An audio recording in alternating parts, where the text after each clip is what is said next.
Good morning to all. இன்றைக்கி என்ன பார்க்க போகிறோம் அப்படின்னு பார்த்தீங்கன்னாக்கா, சீட்லெட்டில் இருக்கக்கூடிய ஃபஸ்ட்டு சாப்டர் டெவலப்மெண்ட்டை பற்றியும் க்ரோத்தை பற்றியும் அதனுடைய டிஃப்ரென்ஸ்லாம் பற்றியும் நம்ம கொஷின்ஸ் பார்க்க போகிறோம். டெவலப்மெண்ட் அப்படின்றது ஹியூமன் லைஃப்பில் எது வரலும் அக்வயர் ஆகிருக்குனாக்கா அவங்களுடைய என்டையர் லைஃப்னால் அக்வயர் ஆகிருக்கும் அப்படின்னு சொல்கிறாங்க. டெவலப்மெண்ட்டுடைய மீனிங் அப்படின்னா என்னென்னு பார்த்தீங்கன்னாக்கா, அது இப்போ டெவலப்மெண்ட்டுக்கும் க்ரோத்துக்கும் என்ன வித்தியாசம்? டெவலப்மெண்ட் அப்படின்னாக்கா நம்மளுடைய உள்ளார்ந்த திறன், அந்த ஸ்கில்ஸு இது எல்லாமே வளரதான் டெவலப்மெண்ட் அப்படின்னு சொல்லுவோம். அதே க்ரோத் அப்படின்னாக்கா நம்மளுக்கு ஃபிசிக்கலாகவோ இல்லை சம்திங் ஏற்படுறதோ பார்த்திங்கன்னா க்ரோத் அப்படின்னு சொல்லுவோம். அதான் இதில் என்ன சொல்கிறாங்கன்னு பார்த்தீங்கன்னாக்கா, ப்ரொக்ரெசிவ் சீரியஸ் ஆஃப் சேஞ்சஸ், அதனுடைய ரிசல்ட்டில் மோட்டிவேஷன் அண்ட் எக்ஸ்ப்ரெஷன், இதை தான் பார்த்திங்கனாக்கா டெவலப்மெண்ட் அப்படின்னு சொல்கிறாங்க. அடுத்தது இதில் டெவலப்மெண்ட்டில் எந்த ஸ்டேட்மெண்ட் கரெக்ட் இல்லை அப்படின்னு சொல்லிட்டு பார்த்தீங்கன்னாக்கா இதுதான். அதாவது நாட் எய்டட் ஸ்டிமுலஸ் தான் பார்த்திங்கன்னா ஸ்டிமுலேஷன் தான் கரெக்ட் இல்லை. அந்த டெவலப்மெண்ட் கல்ச்சுரல் சார்ந்தும் சேஞ்சஸ் இருக்கலாம், இல்லை கேரக்டரிஸ்டிக்ஸ் சார்ந்தும் சேஞ்சஸ் இருக்கலாம். அப்புறம் இந்த டெவலப்மெண்ட் பிசைட்ஸாகவும் இருக்கலாம் அப்படின்னு சொல்கிறாங்க. அடுத்தது எந்த டெவலப்மெண்ட் கேரக்டர் இன்கரெக்ட் அப்படின்னு கேட்டானாக்கா, இதில் டெவலப்மெண்ட் அப்படின்றது பார்த்தீங்கன்னாக்கா ரிசல்ட் ஆஃப் கான்சிடென்சஸ் அப்படின்றத இன்கரெக்ட்னு சொல்கிறாங்க. கண்டினியூஸ் ப்ராடக்ட்ஸ் ப்ரெடிக்டபிள், இந்த டெவலப்மெண்ட் இண்டிவிஜுவல் டிஃப்ரென்ஸை காமிக்குன்னு சொல்கிறாங்க. அடுத்தது இது பார்த்திங்கனாக்கா, இதில் இந்த டெவலப்மெண்ட்டில் எது கரெக்ட் ஸ்டேட்மெண்ட் அப்படின்னாக்கா, டெவலப்மெண்ட் அப்படின்றது டிஃபர் ஃப்ரம் இண்டிவிஜுவல் ஒருத்தருக்கும் தனித்தனியாக மாறும். அது நம்ம ரேட் ஆஃப் டெவலப்மெண்ட் அப்படின்னு சொல்லலாம். அது இண்டிவிஜுவலுக்கு ஏற்ற மாதிரி எவ்ரி ஸ்டேஜஸ்லேயே டெவலப் ஆகும்னு சொல்கிறாங்க.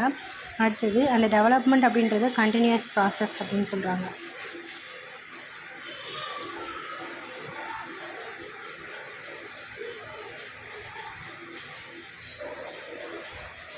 காக்னிட்டிவ் டெவலப்மெண்ட் அப்படின்னா என்னென்னு பார்த்தீங்கன்னாக்கா, டெவலப்மெண்ட் ஆஃப் இன்டெலிஜென்ஸ் அப்படின்னு சொல்கிறாங்க. இந்த காக்னிட்டிவ் டெவலப்மெண்ட் அப்படின்றது காக்னிட்டிவ்னா அறிதிறன், அந்த அறிதிறன்லேயே இன்டெலிஜென்ஸை கொண்டு வரது தான் இது. அடுத்தது பார்த்திங்கனாக்கா, conditions does the emotion and social development அப்படின்னு சொல்லி பார்த்தீங்கன்னாக்கா, இது குட் மேனர். எது குட் மேனர் எமோஷனல்லையும் சோஷியல் டெவலப்மெண்ட்லேயும் பார்த்தீங்கன்னாக்கா, ஒரு குழந்தை அதனுடைய இம்பார்ட்டன்ஸை ஃபீல் பண்ணி ரிப்ரசன்ட் பண்ணுறது தான் பார்த்திங்கனாக்கா ஒரு முக்கியமான குட் மேனர்ஸ் அப்படின்னு சொல்கிறாங்க. இதுலேயே அது அந்த என்ன பண்ணுற அந்த குழந்தை நிறைய கற்றுக்கிறது, நிறைய மோர் அண்ட் மோர் சொல்கிறது பார்த்திங்கனாக்கா அது ஒரு லேர்னிங்கு. அது மட்டும் இல்லாமல் குட் மார்க்ஸு கிளாஸு இதெல்லாமே பார்த்திங்கனாக்கா சோஷியல் இதெல்லாம் எதுவுமே இருப்பாது. ஆனால் ஃபீலிங்ஸ்ன்னு எடுக்கும்பொழுது அந்த எமோஷன் அண்ட் சோஷியல்ஸில் வந்துடும்.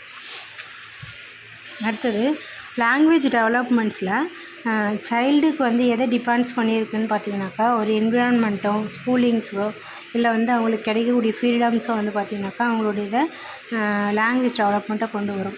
Factors influences the emotional development அப்படின்னு பார்த்தீங்கன்னாக்கா, எமோஷ்னல் டெவலப்மெண்ட் அதாவது மனவெழுச்சி மூலயமா டெவலப் ஆகிறதுக்கு physical health, mental ability, fatigue இது எல்லாமே தேவைப்படுது.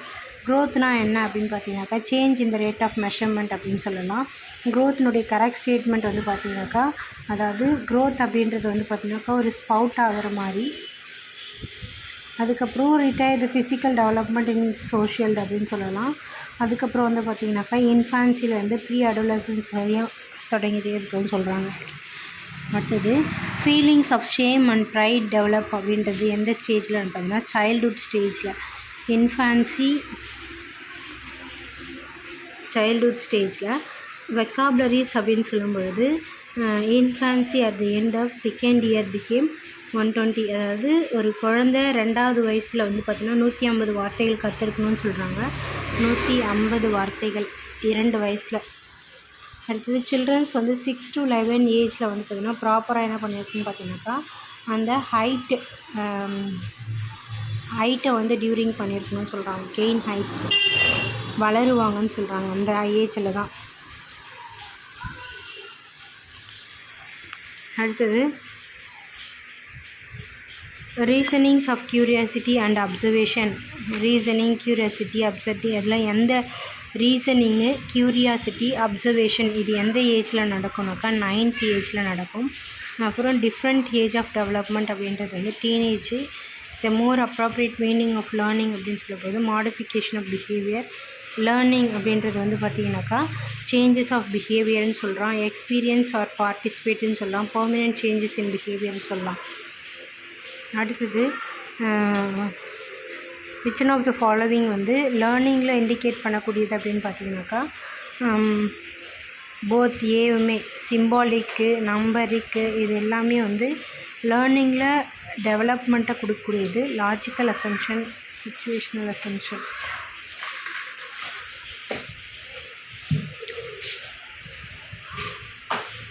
நெக்ஸ்ட்டு டெவலப்மெண்ட்டில் வந்து பார்த்திங்கனாக்கா எண்டிங் ப்ராசஸ் என்னன்னாக்கா பிரின்சிபல்ஸ் ஆஃப் கண்டினியூட்டி தான் அசோசியேஷன் பண்ணக்கூடியது. அடுத்தது எந்த பியர் குரூப் ஸ்டேஜ் வந்து ஆக்டிவ் மெம்பர்ஸாக இருப்பாங்கன்னு பார்த்தீங்கன்னாக்கா அடோலசன்ஸ் தான் வந்து ஆக்டிவ் மெம்பர்ஸாக இருப்பாங்க.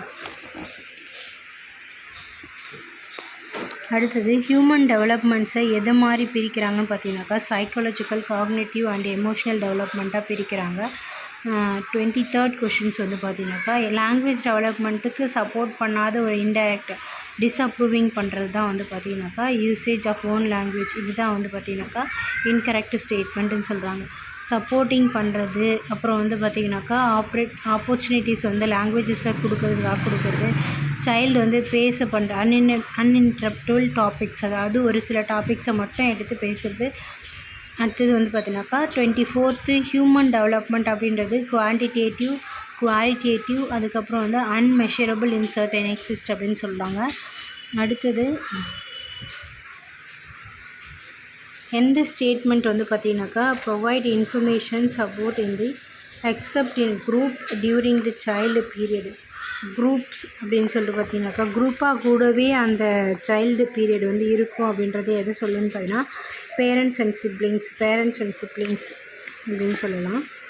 அடுத்தது இன் மிடில் சைல்டுஹுட் ஸ்பீச் இன் மோர் ரதர் தென் அப்படின்னு சொல்கிறதுனா மிடில் சைல்டுஹுட் ஸ்பீச்சில் வந்து பார்த்திங்கன்னா சோஷியலைஸ்டும் ஈகோசென்ட்ரிசம் இருக்கும்.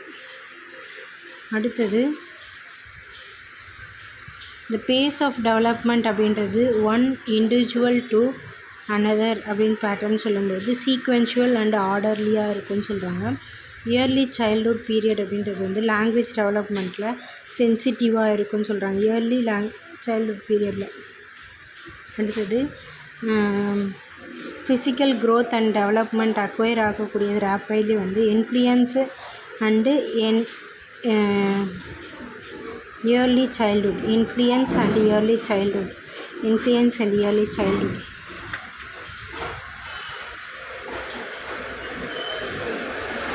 இன்ஃபான்சி அதான் எந்த பீரியடில் ஃபிசிக்கல் க்ரோத்தும் டெவலப்மெண்ட்ஸும் அக்வயர் ஆகுனா இன்ஃபான்சி அண்ட் இயர்லி சைல்ட்ஹுட்டில். அடுத்தது there are the individual variations in rate of motor development. அந்த மோட்டார் டெவலப்மெண்ட்டை வந்து gross motor and fine motor development தான் வந்து இண்டிவிஜுவல் வேரியேஷனை கொடுக்கும். அப்புறம் டெவலப்மெண்ட்டில் வந்து சில்ட்ரன்ஸ் ஃப்ரம் பர்த் டு அடாலசன்ஸில் இருக்கக்கூடியது சென்சரி, கான்க்ரீட், அப்ஸ்ட்ராக்ட் அப்படின்னு சொல்லக்கூடியது. இதான் வந்து சீக்வன்ஸ் ஆஃப் டெவலப்மெண்ட்டுன்னு சொல்லலாம், சென்சரி, கான்க்ரீட், அப்ஸ்ட்ராக்ட். அடுத்தது contemporary prospective course of child development அப்படின்னு சொல்லும்போது multi-directional since in the child grow up in the various content அப்படின்னு சொல்கிறாங்க. அடுத்தது எந்த ஸ்டேஜ் ஆஃப் டெவலப்மெண்ட்டில் child activity engaged in make believed play அப்படின்னு பார்த்தீங்கன்னாக்கா இயர்லி சைல்டுஹுட் ப்ளே. அதுக்கப்புறம் விச் ஆஃப் த சில்ட்ரன்ஸ் அப்படின்றது வந்து would be middle childhood starts அப்படின்னாக்கா children who has developed an understanding of the meaning of rules and can reason.